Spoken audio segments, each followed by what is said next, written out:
Good evening. I'm the Reverend Jennifer Brower, and along with my colleagues, the Reverend Dr. Natalie Fenimore, the Reverend Jay Brooks, and student minister Aaliyah Shinbro, it is my pleasure and privilege to serve the Unitarian Universalist congregation at Shelter Rock, located in Manhasset, New York.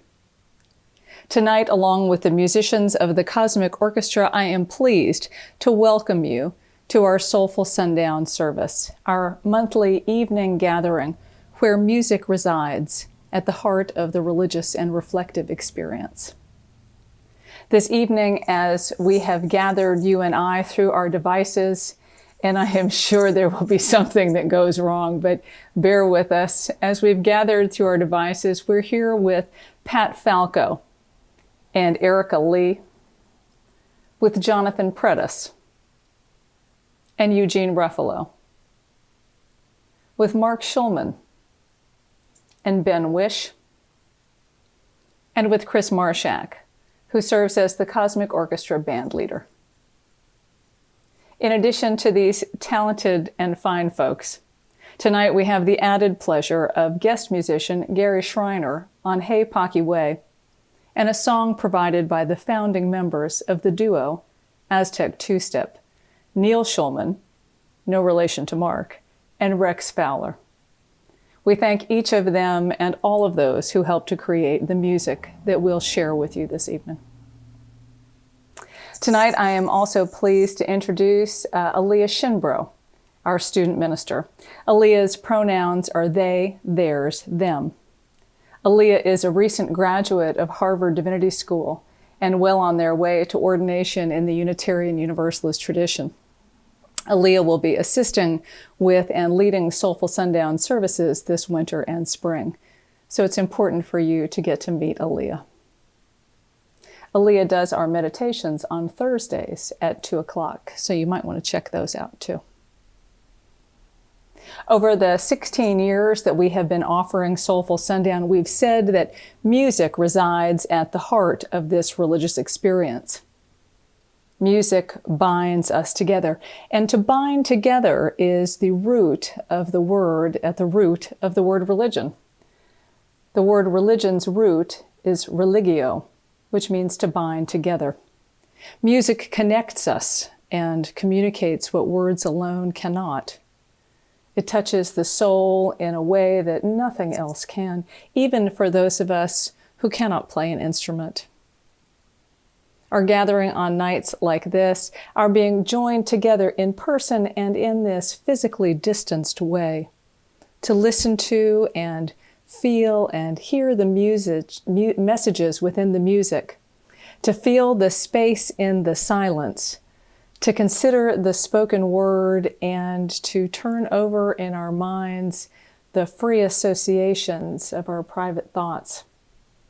All of those feed the inner life and the human spirit. Gathering together like this, we are tending to some of our deepest, most basic human needs. And like never before, these days, we are aware, so aware, of our most basic essential needs. Tonight, Aaliyah and I invite you to extend care to others in our wider community, those whose basic needs are not being met. This pandemic has brought scarcity and financial pain and fear to so many. There are some things that music can't heal, can't tend to. There are other resources that are needed. Tonight, we invite you to join us in taking up a collection for Feeding America. Hunger knows no boundaries. It touches every community, including our own. In the U.S. alone, 37 million people are facing hunger, including more than 11 million children and nearly 5.4 million seniors.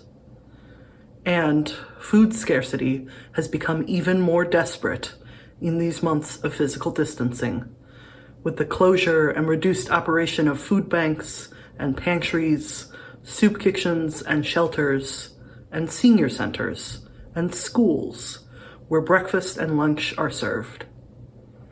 Asking for help is not easy for any of us, so let us be generous in extending our assistance.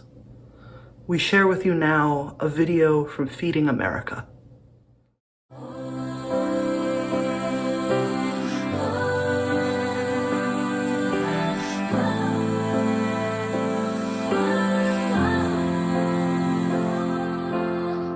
It all can get so out of control. Sometimes you can lose your faith, you can lose your mind, lose your grip, get stripped of your pride, till you don't know how you're gonna stay alive. Hey, hey, I got you. Hey, hey, I got you. I'll be there to stop the bleeding. I'll be there to start the healing. I will give you what you need, and I'll be right there. I got your back. I got you.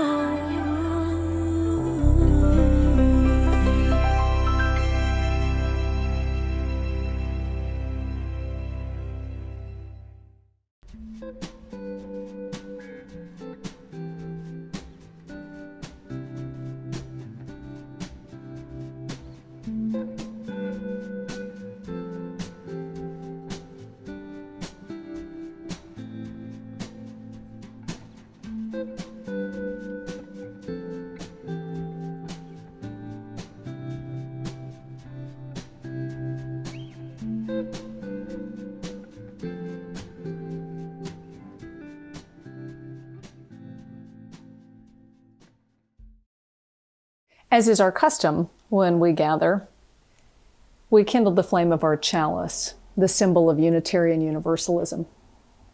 The chalice and the flame that burns within holds many different meanings. But generally, the chalice is recognized as the cup of life from which all people drink. And the flame that's kindled within is the light of life, the light of love, the light of justice, the warmth of community. So we kindle this flame now to set aside this time when we've gathered together through our phones and computers and iPads and other devices, to be together, to share some great music and a thought or two, and a hope for ourselves and for one another and for our world. We give thanks for the health that allows us to be together, for the technology that allows us to be together, for the privilege of having the technology that allows us to be together, and so much more. It's good to be with you tonight. We begin with our first piece of music.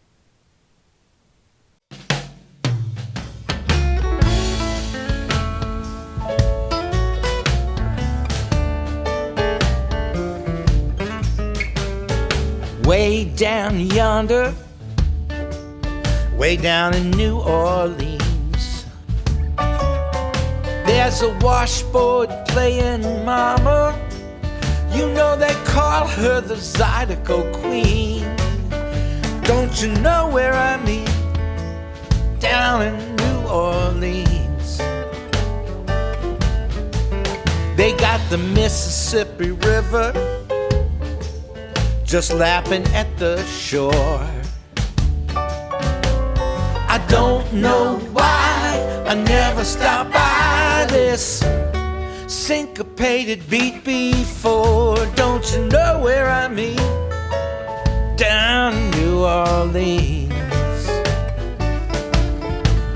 I'm sipping cafe au lait, eating beignet, got the poor boy muffalata, crawfish etouffee, all served up on a silver tray. What you say? What'd you say? I said that Monday's rice and beans down in New Orleans.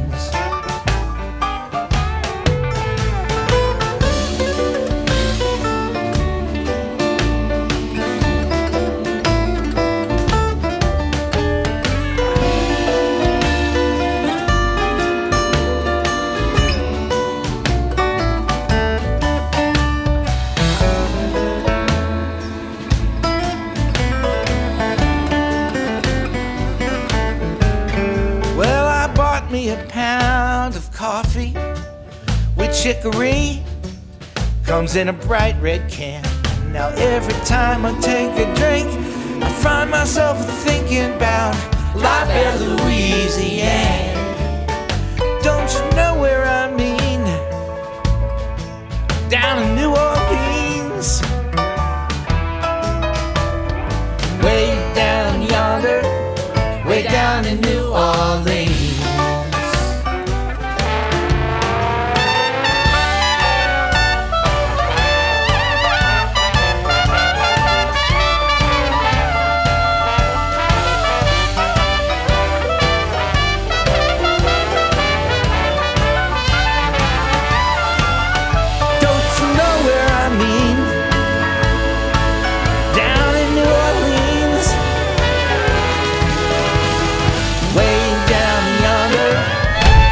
New Orleans.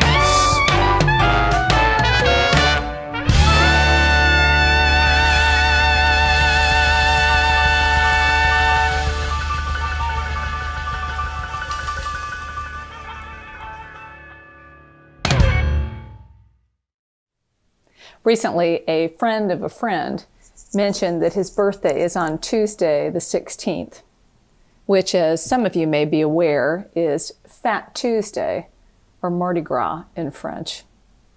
Fat Tuesday is so named because it is the last night of eating rich, fatty foods before the Christian ritual of Lenten sacrifices, of fasting during the season of Lent.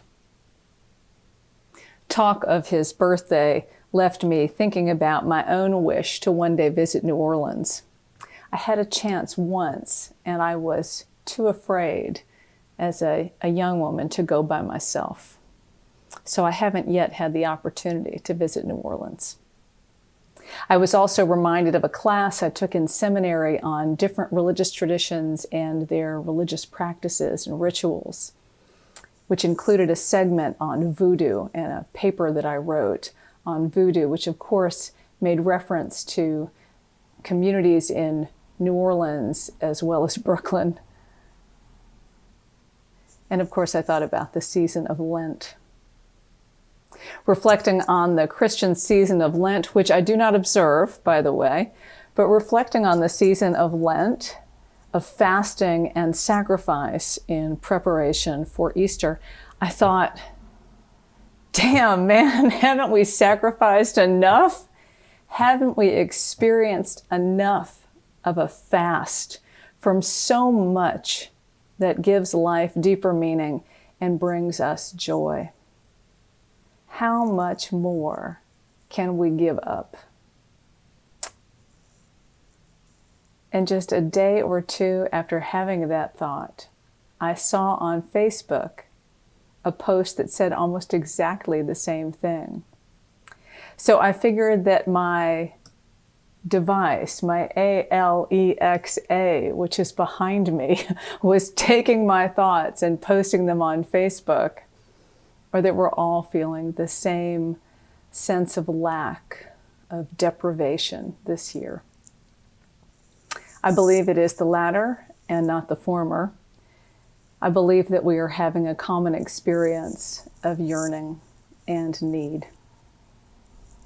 As I have felt, and as has been said in different circles in congregational life, the longer the pandemic keeps us apart from one another, the harder it gets. Unlike Lent, which is of course a self-imposed lean time, the COVID-19 pandemic is a lean time that we cannot stop ourselves. We cannot wish it or will it away. Although there are actions we can take to help move it along, mostly we have to wait this lean time out. Like the rhythms of nature, there are drought times. There are seasons of lack and scarcity, and this would be one. And just as it is important that we live with intention, with our eyes and hearts and minds wide open to life during the seasons of plenty, the seasons of abundance, and even the seasons of just enough, so too does it matter how we live during the drought times. I wonder which maybe matters more, or if they matter equally. I'm going to go with mattering equally. But I know for sure it matters how we live during these drought days. Having heard from a friend in Louisiana that the usual all-day, all-night, joyful, life-affirming, embodied, raucous festivities of Mardi Gras leading up to Fat Tuesday were canceled, all I could think was that when it is safe to return to a more socially engaged life, it is likely to look something like the roaring 20s of the 20th century. I have to say, I think I really get the 20s now. We'll all get dressed up for the tasks of daily life. There'll be no more pajamas and flip-flops at drop-off at the school in the morning or at the stores. We'll socialize all night, and there will be round-the-clock live music and an energetic sharing of art and all forms of entertainment. Out of this season of social and physical fasting, we will hurl ourselves into a season of abundance and delight. And in the meantime,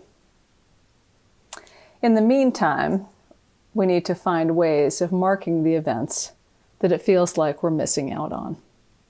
Finding ways of infusing our lives with joy and marking the milestones.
Riding in your car. Riding in your car. Don't make no difference. No.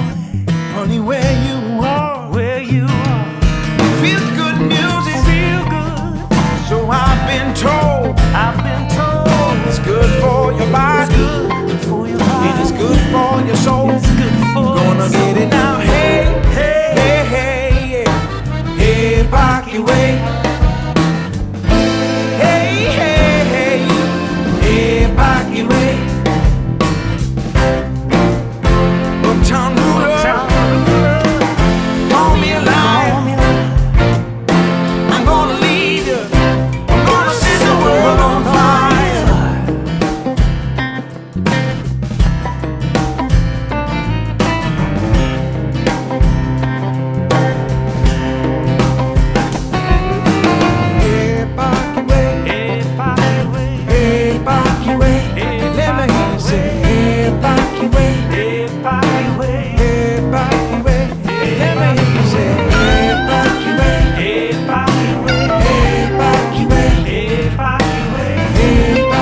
Perhaps we imagined that we would grow accustomed to social distancing.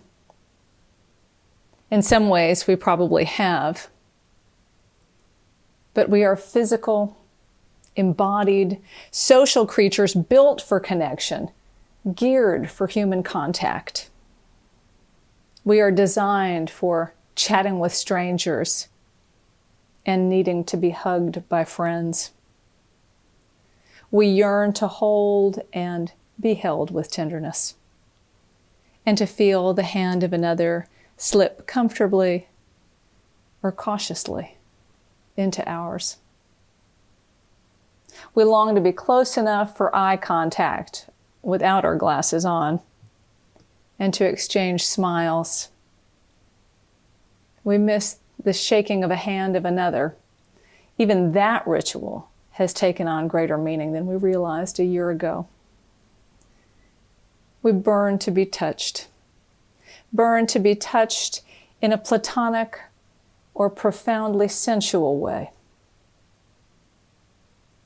So for those who are living alone or unpartnered, those who are without a safe physical bubble, some of what has been lost in this pandemic lean time has been physical.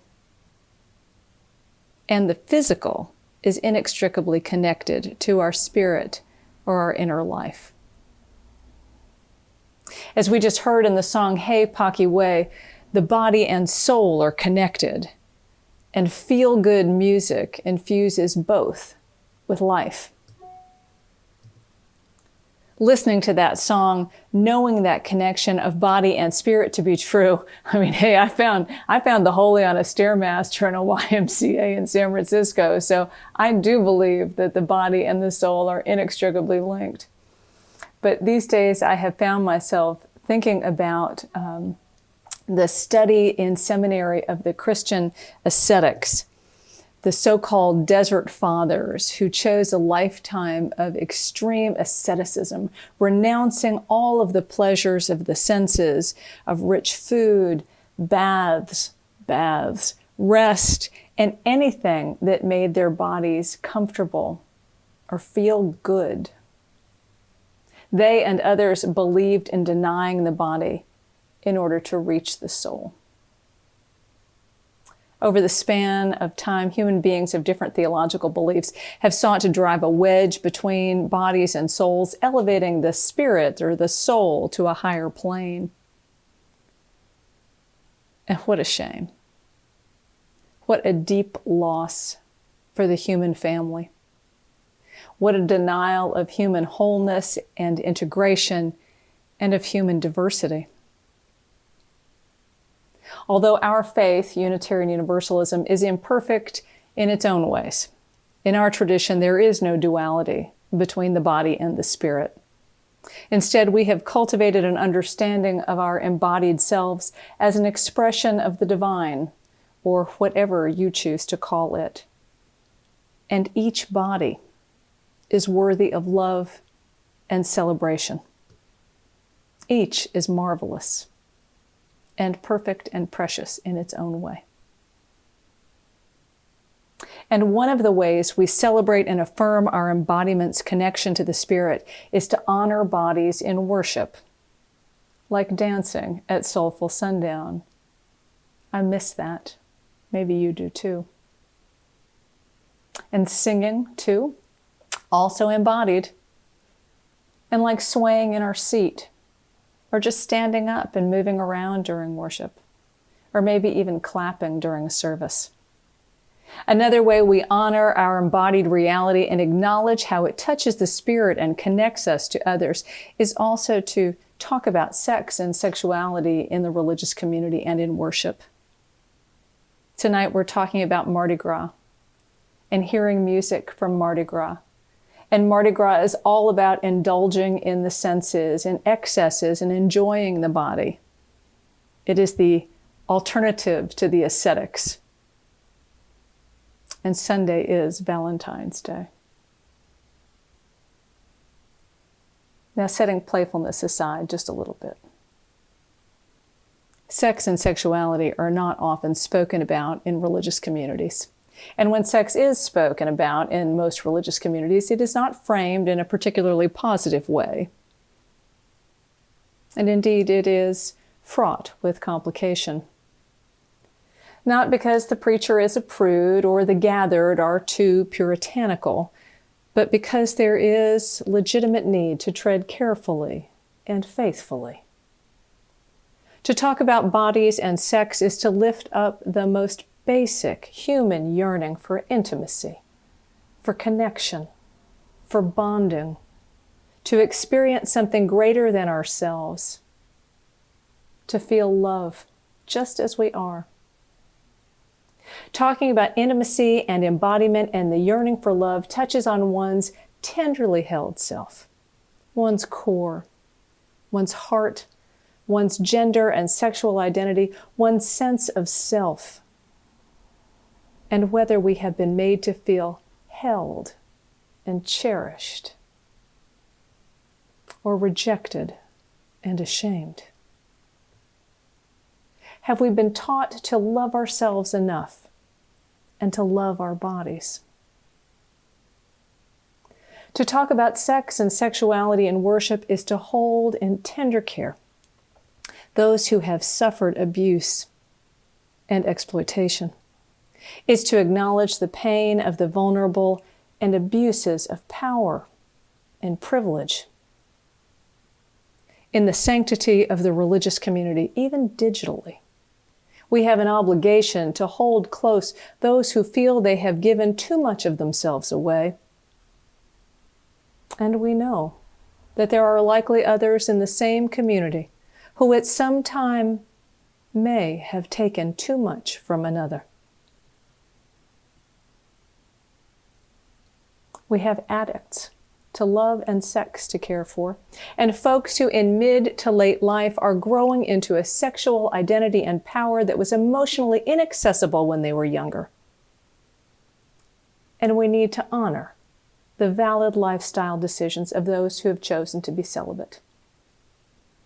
And all of this is just some of what makes it so very difficult to begin to speak about embodiment and sexuality and loving ourselves and loving others in a worship service.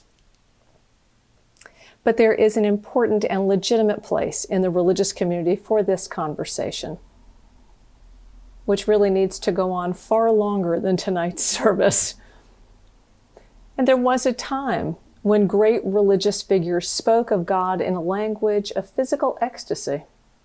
I can tell you for sure that the writing of Teresa of Avila got the attention of every student when I was in Div school. The church declared St. Teresa to be in a state of spiritual ecstasy, but no Div student bought that. If you are curious and you have a little time on your hands, I commend to you her autobiography, The Life of Teresa of Jesus, 1515 to 1582, in which she describes, among other things, a vision where she saw a young, beautiful angel standing beside her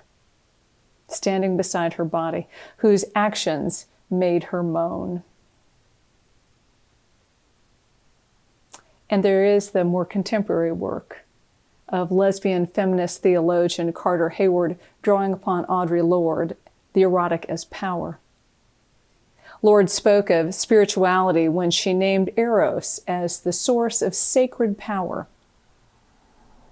While the erotic has often been misnamed by people and confused with the pornographic, Lorde described the erotic as the creative energy and life force that flows within us, throughout our lives, and between us. Lorde and Hayward posit that it is the erotic which allows us deep connection with others. It's the force of life that gives joy, stirs creative energy, and magnifies the capacity for feeling. It's the erotic which empowers persons to change the world. Our bodies and our spirits are inextricably linked. They together are who we are. And we are sacred and marvelous. And as our bodies are required to be physically distanced, our souls may be hurting too. And it is okay, more than okay, to acknowledge both our physical and emotional need for others in our community of faith. It's here, in the beloved community, where we celebrate life's blessings and cheer each other on. And it's here where we allow one another space to grieve when our bodies and souls feel dinged. Because after all, as ancient scripture says, we are made in the image of the divine. Our bodies are sacred and wonderful.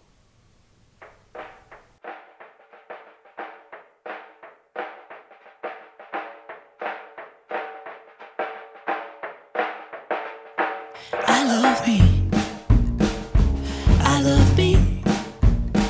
I don't know about you, but baby, I love me. Now everybody say, hey, hey, hey, hey, hey.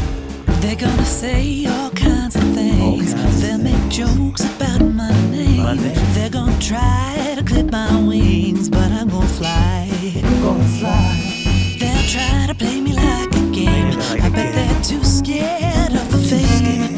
But I can see clear when I'm looking in the mirror, saying God made me just right. I love me. I love me. I love me.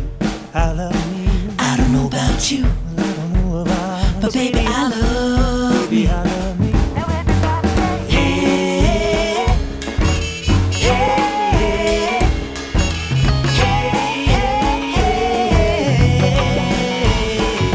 hey. Because I'm sexy and it ain't my fault. I ain't waiting on nobody's call. You don't want me, baby, that's your loss. I'll be fine. I'll be fine. You can tell by the way I talk. You can tell by the way I walk. I can see clear when I'm looking in the mirror, saying God made me just right. I love me. I love me. I don't know about you, but baby, I love me. Everybody say, Hey, everybody say, hey, hey, hey. I don't mean to brag, I don't mean to boast. I love all you, but I love me the most. I don't mean to brag, I don't mean to boast. I love all y'all, but I love you the most. Go and raise your glass, give yourself a toast. I love all y'all, but I love you the most. I don't mean to brag, I don't mean to boast. I love all y'all, but I love me. I love me. I love me. I don't know about you, I don't know about you. but baby, I love me. Now everybody say, Hey, hey, hey, hey, hey. now everybody say, Hey,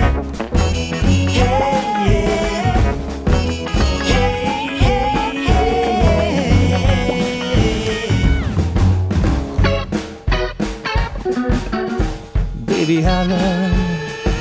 I don't mean to brag, I don't mean to. Baby, I love. I don't mean to brag, I don't mean to boast. I don't mean to brag, I don't mean to boast. I don't mean to brag, I don't mean to boast. I don't mean to brag, I don't mean to boast. I don't mean to brag, I don't mean to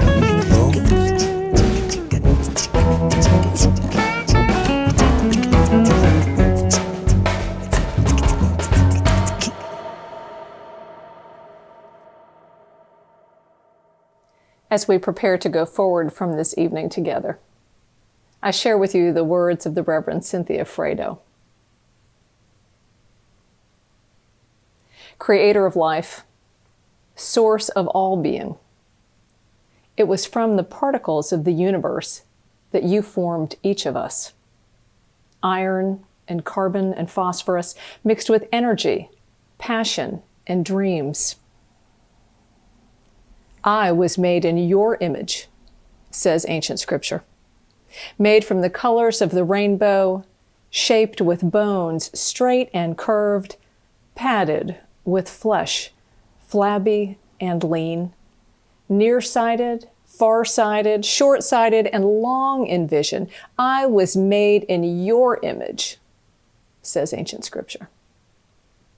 Made strong and tall, short and stout, born with hands tender and fragile, aged with hands gnarled and mature, large nose, small nose, crooked nose.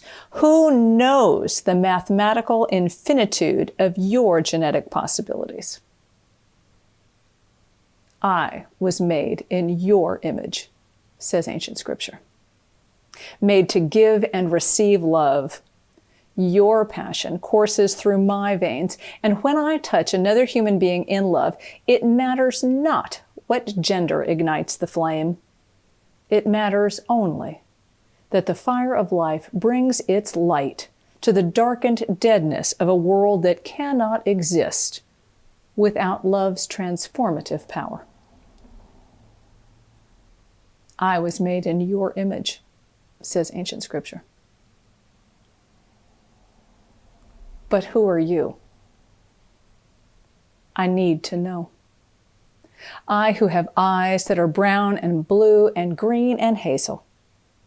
I who am intellectually gifted and mentally challenged. I who speak the languages of the world and no language at all. I who know scientific equations and musical sonatas, or know only the magic of a daily loaf of bread, or the taunting sounds of racism, or the mockery of my sexual orientation and the lack of respect for my aging body. I who am all of these things and more want to know, who are you that I am made in your image? I am, says ancient scripture. I simply am. I am the light of all being. I am the divine spark. I am the source of love, the most transformative power in the universe. All life is in my image. I am in you. You are in me. I am in your parents, siblings, children, friends, enemies, and lovers. And they too are in me. I am in your pain and suffering, and I am in your compassion and joy. I am light and love and hope and possibility, and so are you.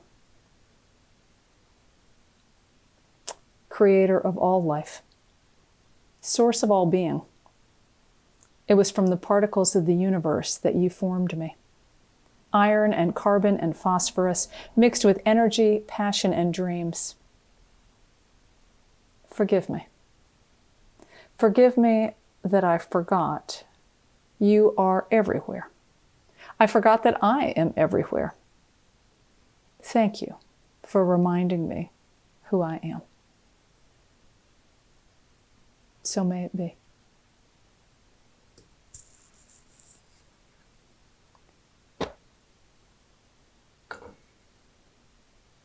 Good night.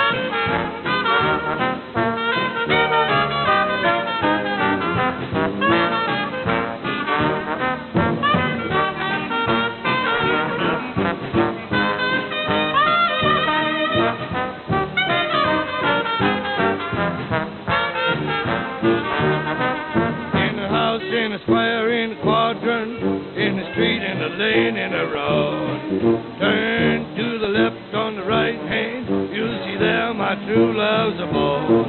I go there a-courting and going to my love like a turtle dove, and a swearing on my bended knee, if ever I cease to love, where the sheep's head grows on apple trees, if ever I cease to love, if ever I cease to love, yes, if ever I cease to love, where the moon be turned to green, green shade, if ever I cease to love.